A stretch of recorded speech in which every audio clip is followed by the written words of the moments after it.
Warning. The following episode is a work of fictional horror and may contain numerous horror elements, such as mentions of significant bodily harm, death, gore, otherworldly beings and powers, and sudden loud noises. Viewer discretion is advised. Sera, a moment, if you will. Yes, sir? Before you embark on your mission, I want to ensure that you're well prepared. To confirm, we will be sending you to Site-01, the Overwatch HQ, home of the O5 themselves. Have you completed a review on the potential dangers, why we are doing this, and what we must achieve? Of course. The mission is, first, gain access to the site. Then, I need to assess the site for containment breaches. This includes stolen documents, hostile anomalies, or the presence of anti-Foundation operatives.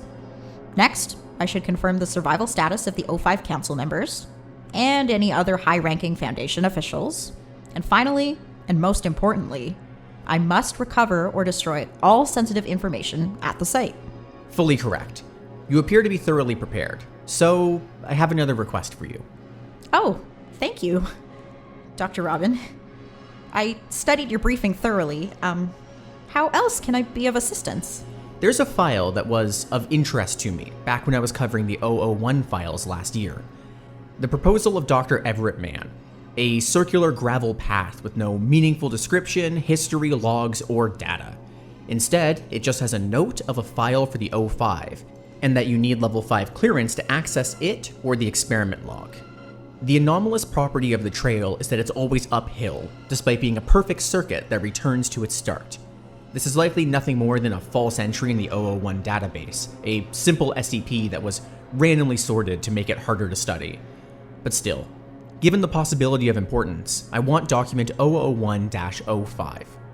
Ooh, is the fancy goody two-shoes site director becoming a spy? Well, is there room in your mission parameters to search for it? I think I can manage that. Should be a piece of cake. Perfect. Then it's time for me to begin. Setting coordinates to the reported location of Site-01. Prepare to do significant reconnaissance and investigation. It is likely that our information is inaccurate. Can't imagine what that would be like. Alrighty, I'm ready. Tell us if you encounter anything and need to be pulled back. Good luck out there. Alright, let's not waste too much time here. Tess, you have a big day today, right? Yes. I have the call-in situation all set up. Here's hoping it goes better than last time.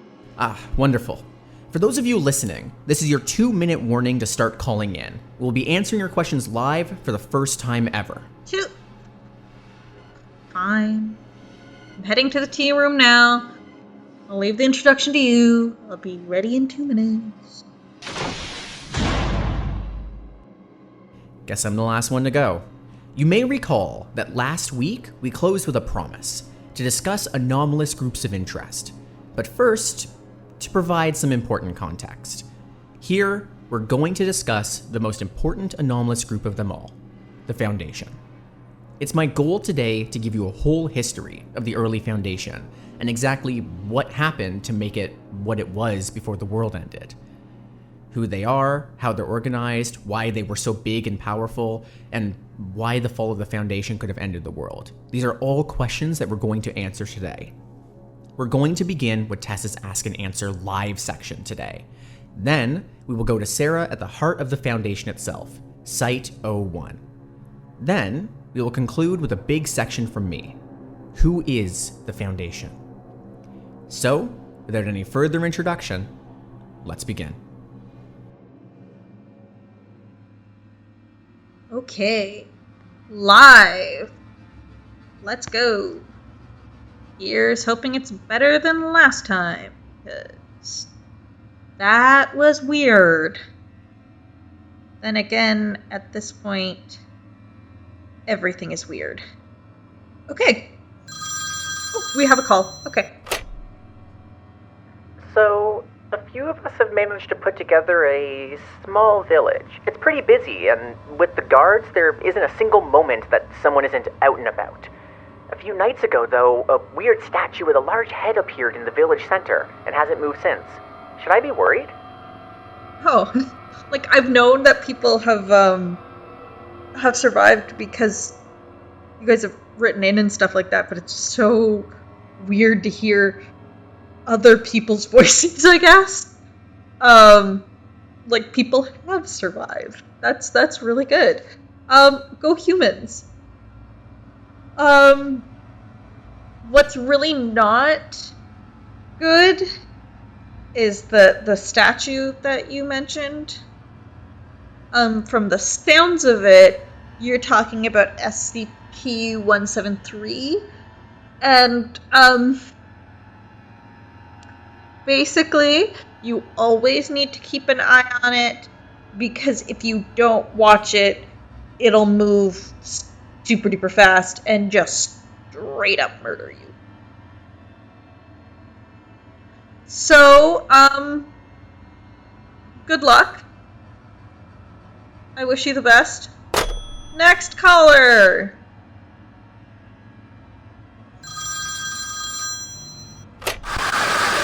Oh, yeah, no, there it is. Yeah. I definitely should have known I would get something creepy before the end of this segment. Okay. Yeah, let's just go to the next one. I am surprised there are this many people calling in. Let's hear it. I think I found an old, what's it called, site a few days back. It was full of drugs called amnestics and monestics? Whatever those are. Are these narcotics? Can they help us? Ooh. I guess I shouldn't be surprised that people are breaking into sites now and finding all the shit that was left behind. It's what you're talking about. They are drugs, but they definitely aren't what I would call a narcotic.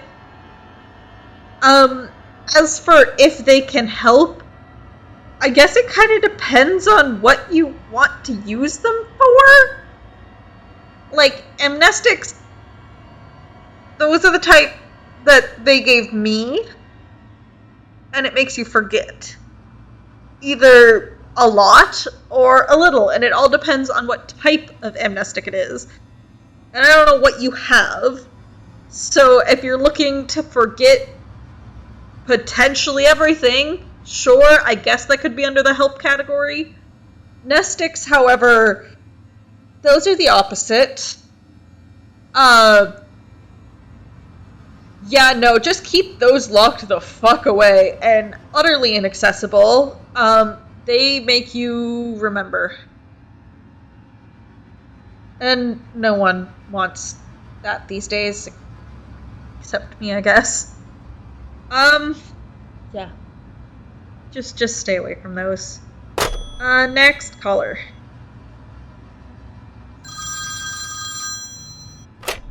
Hey, you said you'll be discussing groups next? Are you just abandoning us out here with what's going on? What do we do now? Oh yeah, we are totally abandoning you guys by continuing this broadcast and trying to figure out how all of this happened and if whoever did this is still around and how they did it and if it can be fixed. All of that. As for what do we do now? Same thing that I've been saying since the start here, since I think all of us have been saying since the start here. Survive? Yeah. Next caller.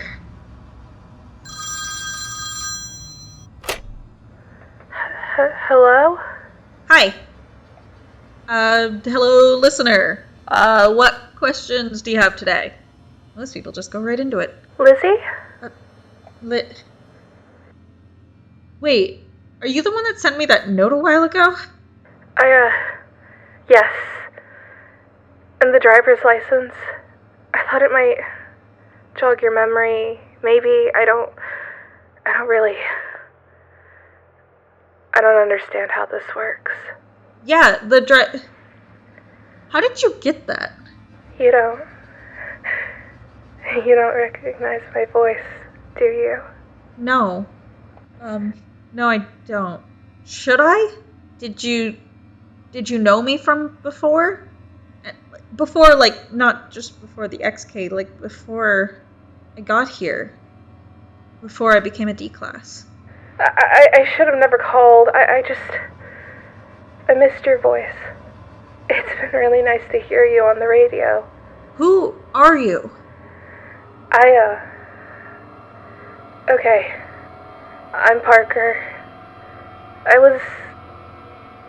You were... You knew me. Yes. I did. Yeah, you called here. Can I call you back? Again? Later? And we can talk? I don't know if you really want to do this on air with anyone else that's out there just listening in. I shouldn't have done this. You left for a reason. I should go. Bye, Lizzie. Wait, no, Shit.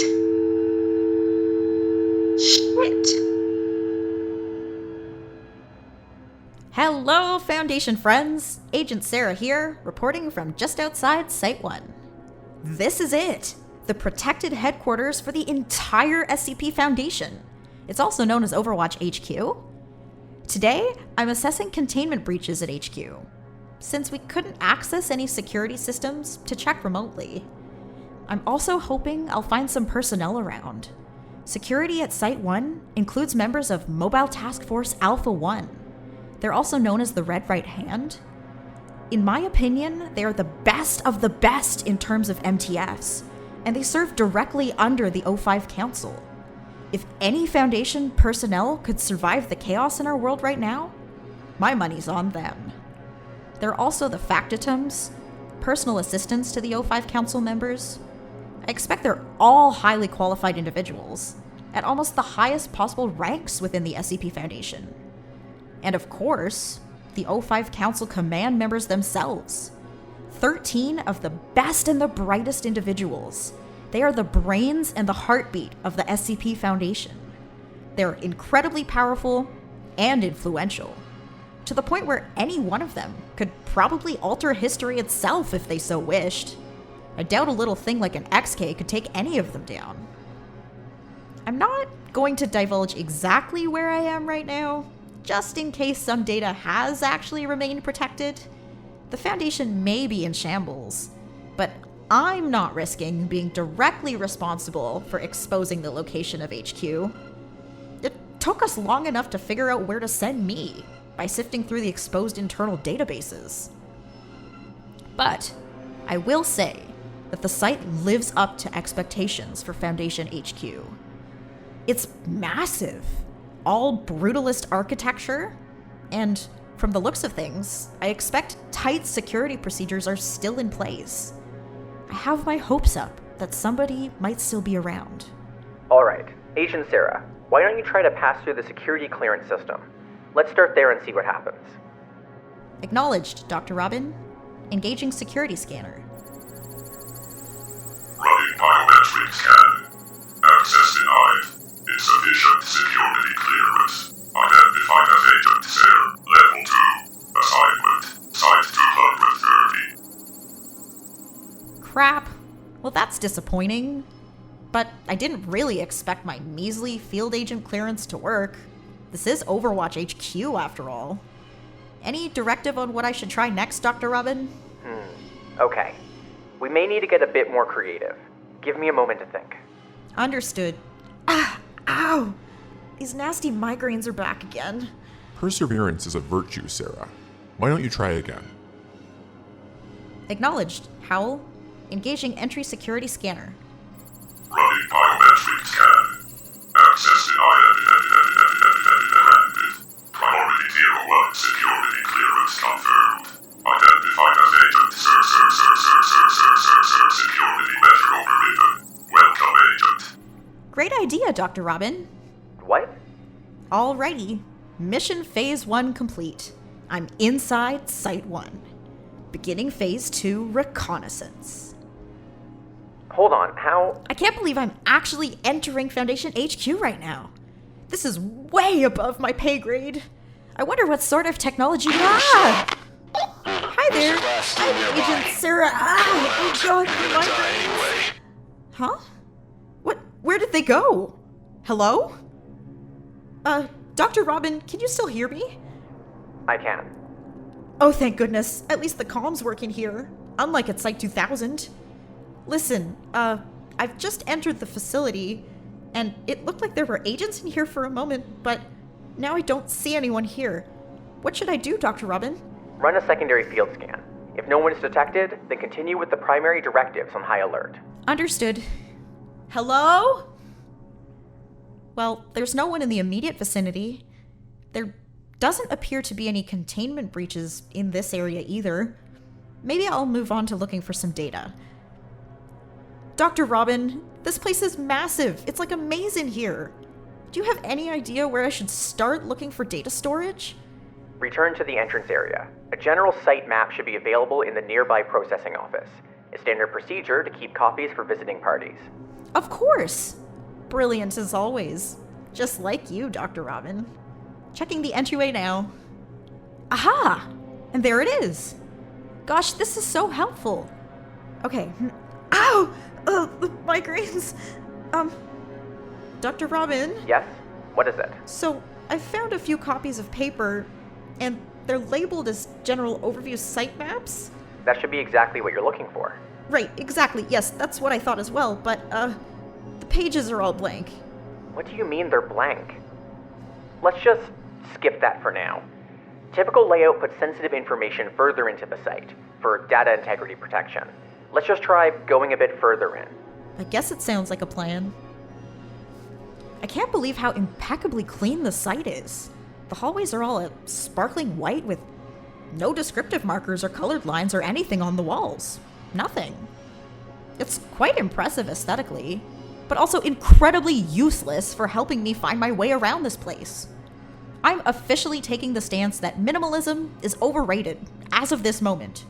You'll find that minimalism is actually quite useful. It makes any dirt, stains, or other messes easier to spot, and ensures that any additions by the staff stand out more strongly and complement each other without interruption. Yeah, Dr. Robin, right. I forgot you were on the comms. My apologies, sir. I agree with your viewpoint. To be completely frank, I've been having these painful migraines lately, which I think might be impacting my judgment and reasoning skills. You should have reported this sooner. Are you still able to complete your mission? Are you alright? I mean, I've always been a bit distracted and forgetful, but it seems like it's been a bit worse lately. Wait, up ahead. Is that a breach? I think I see flames down the hallway. Sera, are you alright? My head is really hurting again. Are the flames coming this way? Sera, are you all left? Sorry, Dr. Howell, what was that? Sera, door to your left, now. Of course. Brilliant as always, Howell. Let's check out this arbitrary white room. Agent Sera, report in. Are you alright? Do you need assistance? Sorry, Dr. Robin. Just a bit of a headache. Let me see what's in here. I'm standing in what appears to be an infirmary? Oh, perfect. I wonder if they have some pain meds. This is great. We can replenish a bunch of our medical supplies at 2:30. I'm going to grab some extra bandages and pain relievers. Dr. Robin, there are a few bright orange packages with large black Z's on them. Do you have any insight into what those might be? Should I gather some as well? Bright orange packaging, large Z's. Let's see. Sera, those are Class Z monestics. They function as extremely powerful biochemical memory fortification drugs. These could prove useful in the future. Please collect a few, but be extremely careful with them, and do not ingest them under any circumstances. They will permanently destroy your ability to forget. Understood. I highly value my ability to forget, especially with all the nightmares I've been having lately. Wait, Sera, recently you've been having recurring migraines and a significant amount of nightmares. This is getting concerning. Well, yes, I have, but I suspect it's just a stress response. I mean, we are living through the end of the world right now. And you've heard firsthand about all of the high-pressure circumstances I've found myself in lately. If we do save everyone and fix this XK situation, I seriously need a good vacation. Please take care, and report any further change in your health immediately. We're a small team, and we can't afford to lose anyone right now. Right now? Maybe I should just take a vacation and disappear for a week too. Sera. What was that? A possible containment breach, maybe? I'm going back in the hallway. What? I don't see anything out here. I think I'm going to investigate a few of the nearby rooms. Finally! Something that's not just all white. I think I'm in an office. The room is quite spacious. It's lined with a bunch of old dark wooden bookshelves. It seems a bit dusty and dated. A little fitting for the Foundation. Let's see what's on these bookshelves.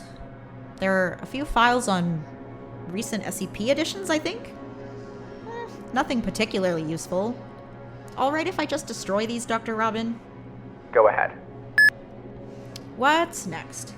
There's a small mahogany desk with a computer in the middle of the room. Let's see. Minimum clearance terminal. Oh. Well, it looks like the only thing in here is a list of site personnel.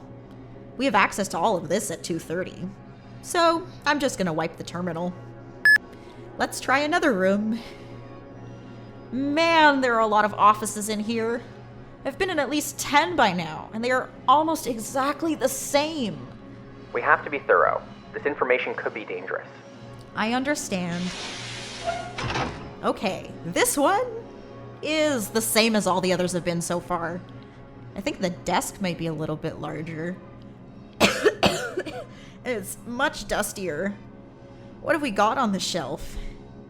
Okay, meeting logs and what looks like architectural documents for the site. Still nothing I would deem necessary for us. Agreed. Hello, computer. What have you got for me? Medium clearance terminal. Huh, this is a bit interesting. There's a detailed history of the anti-memetic division. Oh look, there's a file on the Class Z amnestics I picked up earlier. Dr. Robin, you didn't mention that they also provide a perfect eidetic memory and immunity to anti-memetic interference? Well, yes, but everything comes at a cost. You understand, right, Sera? Right, cost, whatever. There are also a bunch of files detailing what I think are cognito hazards.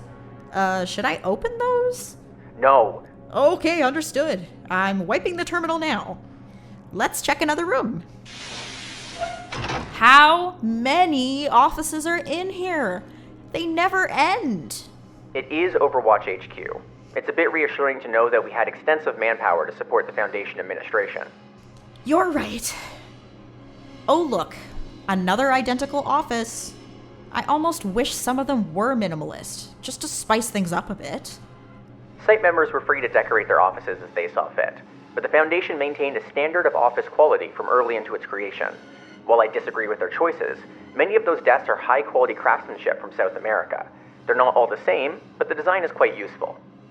Well, now that you say that, maybe the desk looks a little bit larger?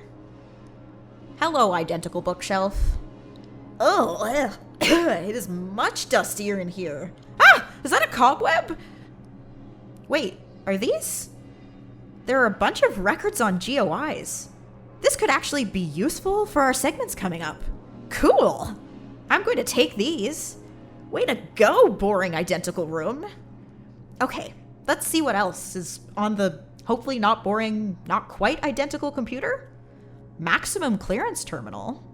That has to be good. Please. Wow, okay, there are a lot of items in here. Let's see what the most recently accessed ones are. No way. Dr. Robin, there are multiple files detailing potential XK scenarios. I wonder if they accounted for this one too. Hey, look! SCP-3812 is in here too. See, I knew my theory had some merit. Even the O5s agree that Samhel could cause the end of the world. I wonder what the proposed solution was. Utilize reconstruction infrastructure hosted at Site 2000. Crap. Well, that would have been a bust. I'm going to forward the files to 230, just in case there's something insightful in all of these XK folders. Okay, Scent and wipe. What the heck was that? There's definitely something at the end of the hallway. It does look like flames. I'm going to approach cautiously. Oh, what the crap is that? Dr. Robin? Okay, there's a massive flaming, biblically accurate angel floating down the hall from me. Is that an SCP I'm supposed to know about? What in the heavens? Is it an immediate threat? Well, it isn't moving. It's kind of just floating there, with its head held low, completely motionless. Except for the movement of the flames. Alright, hopefully it's not an immediate danger. What else can you observe, Agent? Crap, okay. It has 4 extended, also flaming wings. What else? I think it's standing in front of a huge gate? It's a bit hard to tell from here. I'm going to get a little bit closer. Okay, it looks like there's a lush grove behind the gate? But how is that possible? We're inside Site-1. Remember, Oh crap, it just spoke. Did you hear that, Dr. Robin? What the crap should I do? It's okay, Sera. I have a hypothesis. I believe this might be Dr. Clef's 001 proposal, the Gate Guardian. Please do not approach it any further. Give me a second to access its file. Are you carrying any religious symbols of Abrahamic faith on you? Am I what? Wearing religious symbols? No, I'm not. Agent, have you been exposed to any Abrahamic faith during your life? Well, I mean, my parents were Catholic, but what do I do? The migraines. It's too much stress. Not now. Careful, Sera. Too much stress can be a killer. Get out of my head. Everything you perceive is in your head, Sera. That's how people process reality. Shut up, Sam Howell. Not to worry. I'm just here to lend you a hand. Should have a little more faith, Seraphim. Agent Sera, what's going on? Did I just hear you say Sam Howell? No, Dr. Robin, it's just another stress migraine. Let's focus. What do I do about the flaming angel thing? Huh? Wait, what's in my hand? Is that a rosary? Huh. I thought you said you weren't wearing any religious symbols. Either way, this is perfect. It was suggested that the Gate Guardian does not interfere with those displaying religious piety. I suggest walking away slowly from here. But I wasn't wearing anything. Huh. Okay, I guess I'm just going to continue down the hallway opposite to the left. It appears the hallway ends here with just a door. Oh no! Agent Sera, what's wrong? More stairs! Who needs to go to the gym when you can just stair climb down excessive flights of stairs inside all of our SCP facilities? Did no one at the Foundation ever think an elevator was an option? Okay. Thank God I think I'm at the bottom. There's a large airlock doorway. Shall I proceed, Dr. Robin? Listen, Sera, I'm a bit concerned about your mental state with all of these migraines. Before you continue, I suggest you consume a dosage of monestics, cognito-resistance, and Hume stabilizers. Also, please check the status of your armor, ammunition, and shields. Roger. Should I also take some of those Class Z amnestic recovered earlier? I think it might be beneficial. Absolutely not. Just take the basics for now. Class W is more than sufficient. Understood. All right. I'm going in. You have got to be kidding me. What is it, Sera? Another identical iteration of the boring office? But it's massive? And is that a large cake on the desk? Dr. Robin, something is seriously Hello there, Agent Sera. Not again! Sam Howell! Not quite. Although, thank you. I'm flattered. Welcome, Sera, to Overwatch HQ. I'm afraid I'm all that you'll find here. Huh. My head doesn't hurt. My apologies, sir. My name is Agent Sera. Oh, I guess you already knew that. I'm here on orders to locate, assist, and evacuate any survivors. What is your identification and status? You can stop playing pretend MTF, Agent. You're alone here, and I mean you no harm. Again, my apologies, but who are you? And why are you still here? By now, you must be well aware of the effects of reality benders. Everything you see and experience is and isn't real simultaneously. It's an illusion that makes up an infinite number of experiences, all for the benefit of our own. This space is as real as any other, but what you see may be nothing more than an illusion of reality. Or, instead, a reality all on its own. There are an infinite number of narratives, each one a grain of sand on an infinite shore. Yet we find ourselves in this one. Everything we have created and destroyed can be changed. The concept of reality can be changed. The concepts of concepts themselves can be changed. Instead, you find yourself at the center of it all, in the most and least real location in this narrative. Forgive the theatrics. It's been some time since I met an agent such as yourself, especially one with such a background on reality bending. Welcome to Site-01. You may know me as 051, possibly also the founder, the dead man, the visionary, or, if you're the cynical sort, the administrator. 051? That means you're the boss. Wait, no. The Foundation has crumbled. There's no way you could be here alive and talking to me right now. There's no one else here. Especially not when you're sounding like that. This has to be a cognito or an info hazard or a lie. I'm not asking again. Sir, who are you? I am authorized to use force as necessary. You don't need to believe me. My existence will speak for itself in due time, no matter how short it may be. We are at the epicenter of narratives, the nexus where our world meets all others. You've come far in a short time, Agent. Wait, Enough! I believe you're here for more than just survivors. You want information. And I'm the administrator, after all. The grand overseer of all Foundation information. Here, take this envelope. I think it has everything that you need. Why do things keep appearing in my hands like this? Thank you? Now, if you may, I did say reality itself is but an illusion, something that could collapse in on itself at any moment. I fear this pocket of the Nexus is about to do the same, so I would advise you to leave while you have the chance. Oh no, Dr. Robin, That's not going to work here. The door is right beside you. Now get going, Agent. And good luck. This won't be the last time we meet. Crap! Dr. Robin, I think I need you to bring me back now, immediately. Understood.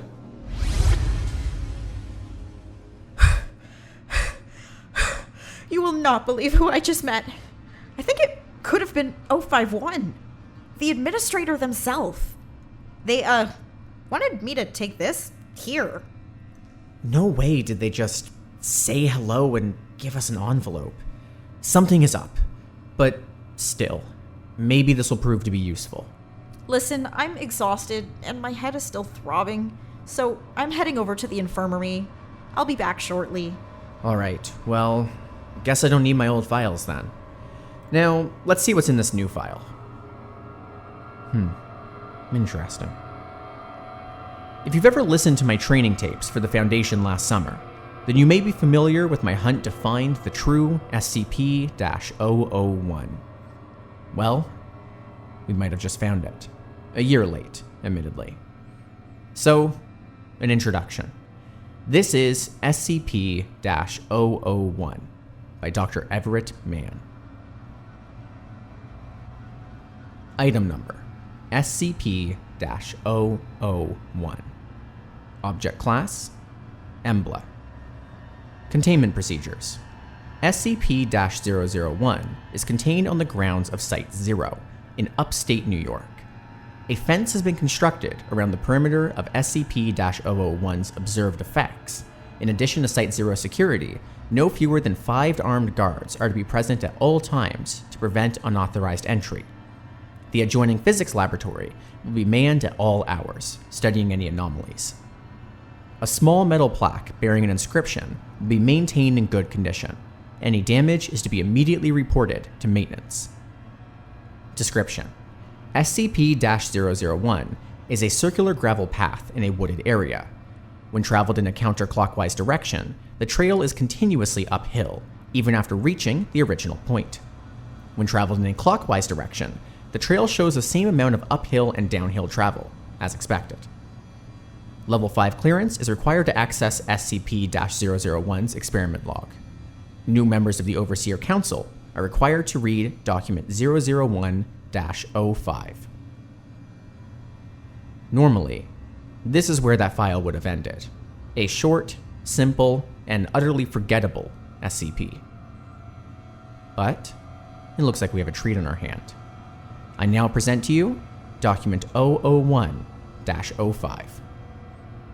This document is written in the first-person perspective. Please forgive that I may put on a role to say it to you. If you're reading this, then congratulations. One of us has died. Something killed one of us. A monster, perhaps, or a rival from a GOC. Or maybe we got just a little too close to the flame, like Aaron. Not old age, of course. We took care of that, didn't we? Anyway, one of the old guard is gone. Maybe Jason, maybe Agnes, maybe me. Hell, I'd be surprised if I wasn't the next one to die.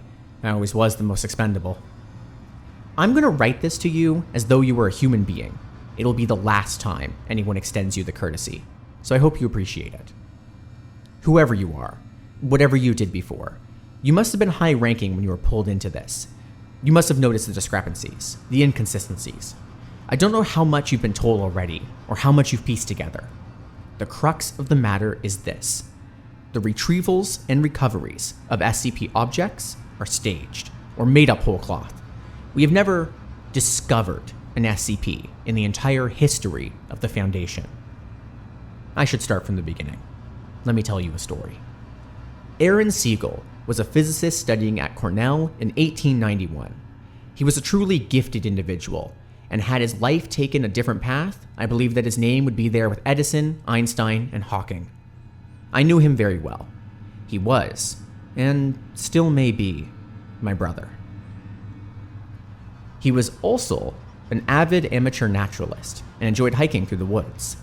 One day, when visiting our family home in Essex County, he came across a gravel path.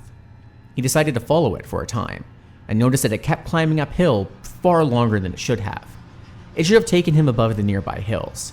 Instead, he found himself back where he started, without a foot of downwards travel. Another man would have assumed his senses were faulty and left. However, Aaron was a stubborn man. He investigated further, and found that the path did not conform to the pure geometry of Euclid. Like Sakiri before him, he had found something abhorrent to the nature of straight lines. He studied it. The equations he derived are part of the file that you received. You'll learn them by heart eventually. He built a small shack nearby, which served as a makeshift laboratory. His first experiments produced a key capable of opening any lock. This is now contained as SCP-005. He brought in others. As his brother, I was the first one he contacted. I was a medical student at Harvard at the time. I initially thought he was mad, but when he showed me the path and the key, I had to learn more. There were others with us, other friends and colleagues. Most of them are gone now, but we were the core. We created the Foundation from around ourselves. In the beginning, it was just about discovery, about finding the things we could do. We had such high hopes, such plans. We were going to change the world. We were going to save it from itself. We could feed the hungry, shelter the homeless, heal the sick and dying. Thomas Carter found us money. We were none of us poor, but we ran through our fortunes quite quickly. Thomas used his connections on Wall Street and in Washington to fund us. He showed them the latest of what we could do and promised heaven against the threat of hell. Agnes Patterson, my brother's fiancée, was the administrator. We knew nothing on how to run an organization. We were a herd of cats running to and fro, and she turned us into a foundation, putting us dreamers and madmen into the same yoke. We soon had a facility built, but we were still so secretive. As much as we wanted to shout from the rooftops of what we had found, we were frightened too, that it would be taken from us. We told ourselves it was just for the interim, until we were sure of our footing.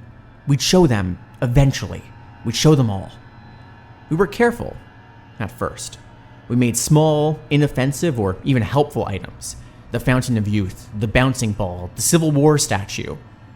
We grew more confident, and we started working on humans. The concrete man, he volunteered. Or the man with the abdominal planet. Just a drifter, but we made him something special, didn't we? It was all so easy. Perhaps it seems absurd to get so many things from that one little break in reality, but it all flowed, one discovery to the next. It almost seemed like something was helping us along. But then, things started to go a bit wrong. While he was playing with his equations, Aaron accidentally derived the missing number. In my laboratory, I'd found that I made the zombie plague, but we were too invested in our project, so we pushed ahead. Then came the pipe nightmare and the stairwell. We knew we'd need more help. Thomas showed what we'd done to the military, told them we'd found these things, discovered them. We made up names like Prometheus Labs and the Chaos Insurgency. They gave us funding, personnel. We built up and expanded outward. We repeated the cell in other countries. Some listened and some didn't, but enough did. We became an international organization. We brought in more researchers, though few ever suspected we were the source of the items they studied. Sometimes we would arrange for an object to be found by a field team. Sometimes we'd simply write the reports. We generated the paperwork, and we were the oversight. If we said a thing was, it was. And it still is. There were still problems, of course. Jeremy and Thomas took one of our experiments and ran off with it, creating their ridiculous club. One of our researchers grew mad and started worshipping machines, escaping with enough knowledge to be dangerous. We still deal with the fallout of these splinter groups. So we contained them. We handled them. We couldn't stop. Surely you can see that. Rather than more cautious, we grew bolder. I cut up a little boy and turned him into the flesh that hates. There were reasons. There were always reasons. 231. We created her and her sisters. We took them from orphanages and arranged for what followed. And it was no accident. We knew what we were doing. There was a reason for it once, but I'll be damned if I can remember it now. None of us do, except maybe my brother, wherever or whatever he is now. We keep moving forward.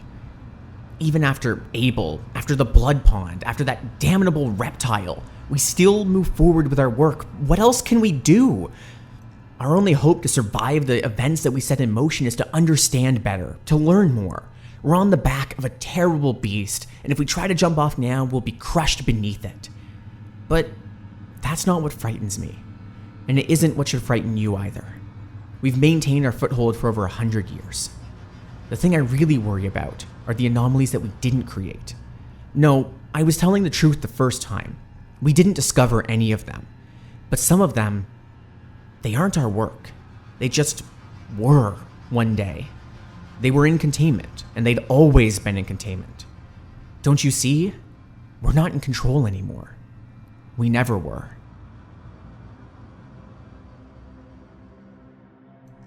Wait, this is it? The origin of the Foundation was a group of friends who nearly destroyed the entire fucking world? And then became gods with it? Dr. Robin, are you okay? The CI was meant to be fake? The flesh a boy? They rode the back of the tiger, and now we're here at the end of the world? Oh, I swear to God, you better not be about to leave again. No. I've handled my work. I'm not stepping away again. Fuck this. Who cares why they exist? If they were just children playing God. Regardless of what happened, the CI is still out there and real. Wilson's is still real. That flesh is still out there in Greece. Everything is still real. It doesn't matter why. Or if it only exists because a few friends fucked up and awoke the anomalous creation facility. We're here, now, and this has happened. Everything still exists, and we still have the job to stop it or ensure that everyone else can survive through it. So, you're staying this time? Why not? I'm staying. Look, however the Foundation began, whether the story is true or not, the question now is why it ended. Even if they were a group of friends, they were still the all-powerful O5. Their power was real, even if it didn't begin that way. We know enough about the Foundation and the SCPs it created. It's time for us to do something new. If no single SCP ended the world, as far as we can tell, maybe there was Some-1 who ended the world. We've talked about this already, but I think it's time that we talk about GOIs, especially with the newfound data from HQ. We need to take a look and study who could have been the reason behind this. Tess, you've had the longest with all of the weird files lately. I need your help. Hold up. Oh, wait. You, the big director, need my help? What changed? I've seen your work in person for weeks now. I owe you some credit. So, I'm going to need you to tell me how many groups that were hostile to the Foundation out there. And Sera, you too. You've experienced all of this firsthand lately. I'm going to need your help here. Oh, geez. All right. I'll help, but I'll need something too. I'm guessing based on the files that we did a bit ago, you guys, or the Foundation, kept track of D-classes that came through each place, including here. I'm gonna need my file. I need to understand who I was before. That, I think we can do. Though, I'm not sure how much survived. It'll take some time for us to find everything. But, with that, for those of you who are still listening, stay hidden, stay safe, and stay alive. Next week, we're going to talk about who could have had the ability and the organization to end the world, and if they could still be alive now. We'll see you next week. This is Dr. Robin and the team, signing off. Hey, Tess, with all this discussion on 001s, I was just wondering, do you think there's a SCP-000 file? No. Pretty sure it starts at 1. Though I have absolutely no doubt someone has tried that before. Pretty sure I read somewhere that the number was cursed.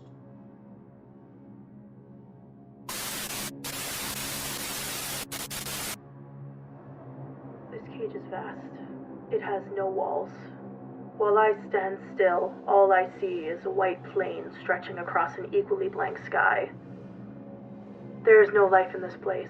I can move for as long as I choose, but should I stop even for a moment, I am snapped back to this spot, forever damned to be tethered to my prison. Despite this, I have wandered far, exploring the purgatory I have known for countless years. In my travels in this wasteland of white, I have seen flashes of things. Horrible things that simply should not be. Grotesque abominations that appear for moments at a time, only to disappear as if they had never been there at all. My memories of these creatures continue to lead me back to one memory specifically. A black, shapeless thing. A formless thing that could not have been created by any god in this or any other reality, appeared ahead of me as I walked and stared at me with dead crimson eyes. As I drew closer to it in my mind, I could feel its hate, its rage, and its fear. Emotions I know well, but have never experienced with such intensity as I felt from this entity.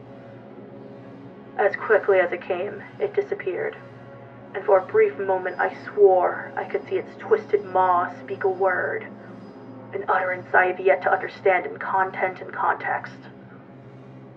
Foundation. I have puzzled over the meaning of this word, this final message of a nightmare creature whom I have not seen since. I've tried to approach the other flashes in hope of learning more about this word, but I'm barely able to comprehend their appearance before the creatures disappear back into the void from which they were spawned. It has made me wonder, what are these creatures? Where do they come from? Where do I come from? How did I get to this place? How do I get out of this place? These questions remain unanswered, and I fear they may never be answered, the thought of which serves only to drive me mad.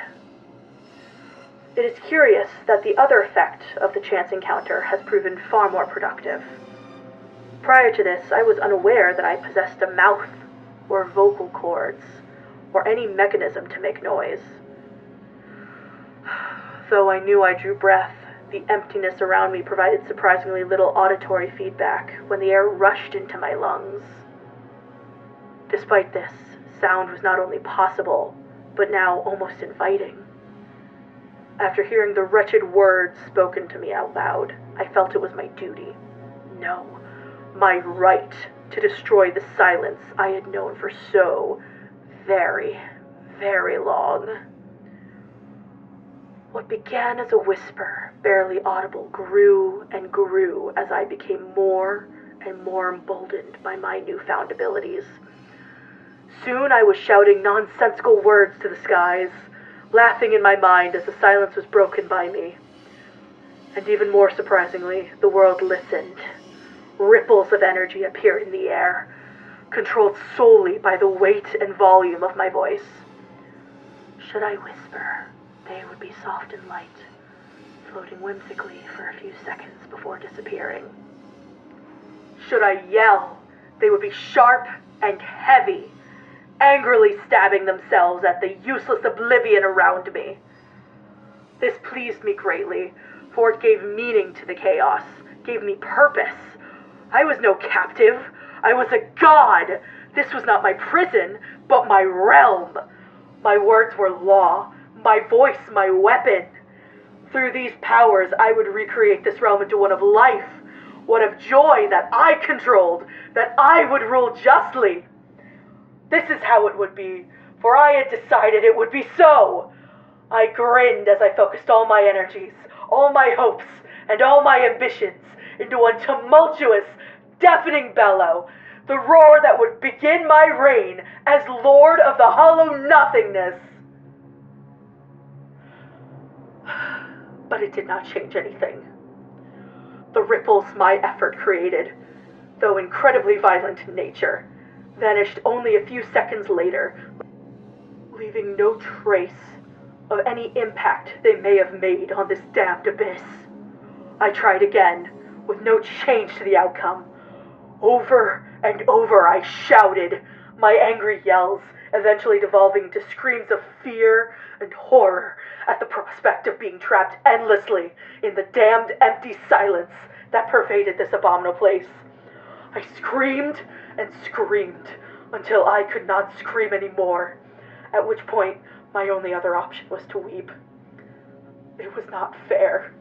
It was not fair. It is not fair! I did not do anything to deserve this fate. Why am I here? Who or what would be so cruel as to trap someone in a blank nothingness for eternity? Foundation. Did it do this to me? Is Foundation my captor? Or is it my creator? It does not matter. I will howl and shriek at the emptiness, and until the waves of force I create rips open an exit from this hell, then I may be able to find the truth, the one fragment of logic and reason in this unending sea of madness and despair that is my existence. I will not stop screaming until I am free. And as we close, I would like to give a special thank you to those in real life who worked behind the scenes to make this episode possible, including Kevin MacLeod, who worked on the music that you could hear in this episode. You can listen to his music and more at incomptech.com, as well as our voice actors for this episode, including Esme, who played the role of the Error that you heard at the end, and Peach, who played the role of Parker Jordans. I would also like to thank the various SCP authors whose work was covered in this episode, including Dr. Everett Mann, who wrote Dr. Mann's Proposal and Document 001-05, as well as Cryogen Chaos, who wrote SCP-000. I'd also like to thank QNTM, who wrote the Antimemetics Files, and Dr. Chandra, who wrote the updated Amnestics Guide. Finally, I would like to thank my various co-hosts who made this episode possible, including Taya, who played the role of Sera and did some extra voice acting for this episode, and Kit, who played the role of Tess. We'll see you next time.